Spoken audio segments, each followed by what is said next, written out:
اللہ کے محبوب کا ایک فرمان سنیے، ہر دین کی ایک الگ شناخت ہوتی ہے، الگ پہچان ہوتی ہے، ہر دین کا ایک تشخص ہوتا ہے جس سے وہ دین پہچانا جاتا ہے۔ فرمایا اسلام کا تشخص حیا ہے۔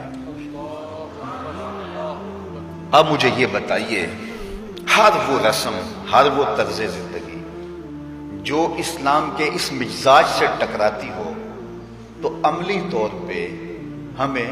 اس کا بائیکاٹ کرنا ہوگا اور اس کے لیے ہمیں کوشاں ہونا پڑے گا، اس لیے کہ اسلام کا مزاج یہ ہے کہ اسلام ہمیں درس حیا دیتا ہے، صرف درس حیا نہیں دیتا بلکہ رسول رحمت نے فرمایا ہر دین کی ایک الگ پہچان ہے، ایک شناخت ہے اس دین کی۔ اسلام کی شناخت حیا ہے، اور حیا ایک ایسی دولت ہے جب یہ روحوں میں اترتا ہے اور من میں سماتا ہے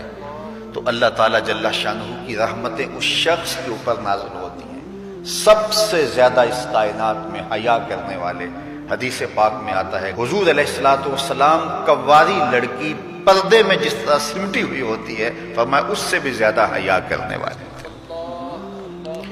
تو ہمیں درس حیا کا دیا گیا، اور ایک مقام پہ یوں ارشاد فرمایا گیا کہ حیا اور ایمان یہ دونوں جڑی ہوئی چیزیں ہیں، اگر ان میں سے ایک رخصت ہو جائے تو دوسری شے بھی رخصت ہو جاتی ہے، اگر ایمان چلا گیا ساتھ حیا بھی رخصت ہو جاتا ہے، اور اگر حیا چلا گیا تو ایمان کے ثمرات بھی نصیب نہیں ہوتے۔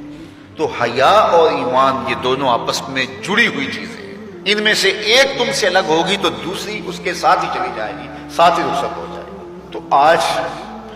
مغرب کی فکر کے حامل لوگ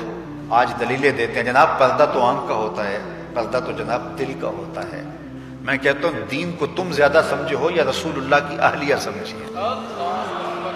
جن سے فرمائش حمیرہ سے دین سیکھو، وہ فرماتی ہیں جب حضور کا انتقال ہو گیا تو میں حضور کے حجرے میں جاتی تو معمولی اوڑھنی اوڑھ کے چلی جاتی کہ میرے شوہر کی قبر ہے، کوئی بات نہیں۔ فرمایا اس کے بعد حضرت صدیق اکبر کا وصال ہوا تو وہ بھی حضور کی قربت میں دفن ہوئے، تو میں پھر اس معمولی اوڑھنی کے ساتھ چلی جاتی، اس لیے کہ میں کہتی ایک میرا شوہر ہے دوسرا میرا باپ ہے، تو معمولی کپڑا لیتی اور میں چلی جاتی۔ فرمایا پھر حضرت عمر کا انتقال ہوا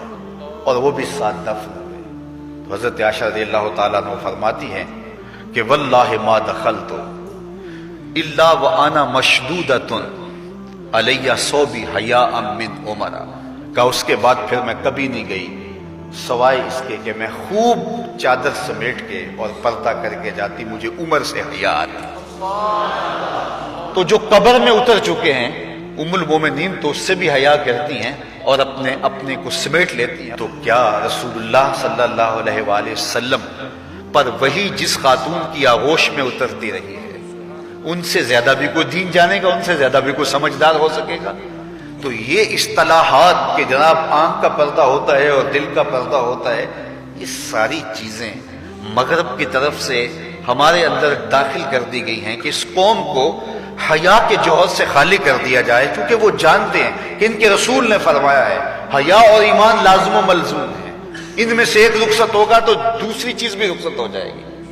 تو یہ ان کو اگر کہا جائے کہ ایمان کو ترک کر دیا جائے تو یہ تو کبھی بھی نہیں کریں گے، تو لہٰذا طریقہ یہ ہے ان کو بے حیا کیا جائے۔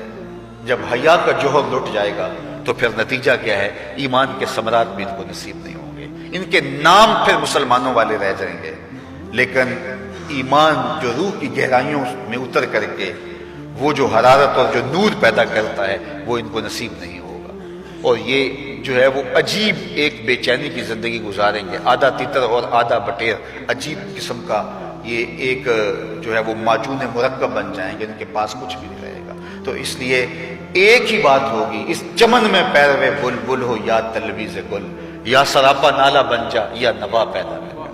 تو آج دنیا کے اوپر ہم رسوا جو ہو رہے ہیں تو اس کا سبب یہ ہے کہ ہم آدھے تیتر اور آدھے بٹیر ہیں۔ علامہ اقبال نے جب شکوے کی زبان کھولی تو لہجہ بڑا تلخ ہو گیا، لیکن جب جواب آیا تو سارا نشہ اتر گیا۔ جب شکوہ ہوا تو لہجہ یہ تھا کہ تیرے کعبے کو جبینوں سے بسایا ہم نے، نوع انسانی کو غلامی سے چھڑایا ہم نے، تیرے قرآن کو سینوں سے لگایا ہم نے، پھر بھی ہم سے گلہ ہے کہ وفادار نہیں، ہم وفادار نہیں تو بھی تو دلدار۔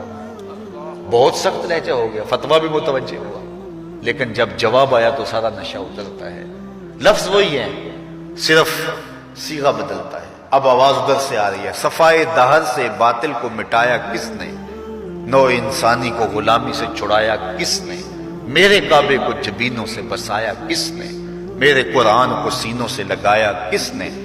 تھے تو آباب تمہارے ہی مگر تم کیا ہو، ہاتھ پہ ہاتھ دھرے منتظر فردا ہو، ہر کوئی مست مئے ذوق تن آسانی ہے، تم مسلمان ہو یہ انداز مسلمانی ہے، حیدری فقر ہے نئے دولت عثمانی ہے، تم کو اسلاف سے کیا نسبت روحانی ہے، وہ معزز تھے زمانے میں مسلمان ہو کر، ہم خار ہوئے تارک قرآن ہو کر، ہماری پستی، زبوں حالی، ذلت، نکبت، رسوائی، یہ اس کا سبب یہ ہے کہ ہم نے کتاب اللہ کی تعلیمات کو چھوڑ دیا۔ وہ غالباً واصف علی واصف یا بابا اشفاق نے کہا تھا کہ لوگ اللہ کو تو مانتے، اللہ کی نہیں مانتے، تو جب ہم اللہ کی نہیں مانیں گے تو پھر ہم کس طرح کامیاب اور بابرات ہوں گے، اور جب ہم اپنے خود کو سپرد کر دیں گے اپنے